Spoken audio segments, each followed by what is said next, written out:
Most people don't realise this, but not every cake you see is real. Join me as I decorate a cake using the panelling method.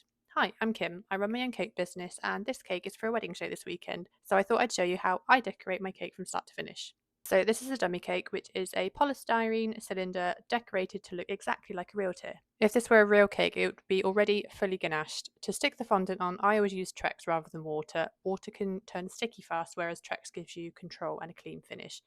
Trex is basically a vegetable shortening. So I make sure the whole surface is lightly coated before I start, and I always begin at the top. I roll out a smaller piece of fondant, nice and even and slightly larger than the cake. Too much overhang can cause tearing, especially with softer fondants, so keeping it controlled really matters. Once it's on, I use my hands to smooth it and then go over with a fondant smoother to fully adhere it.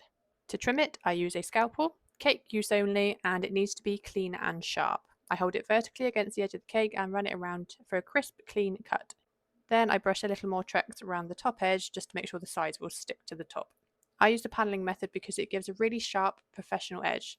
I roll the fondant into a long sausage and then gently roll it into a rectangle. For air bubbles, I use acupuncture needles because they leave almost no marks at all.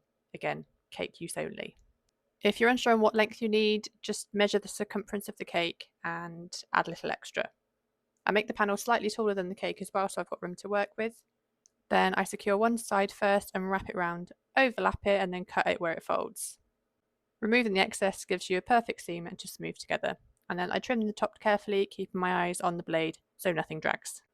For the board, you guessed it, add another layer of Trex, roll a thinner strip of fondant, trim the inner edge, and smooth it neatly up against the cake.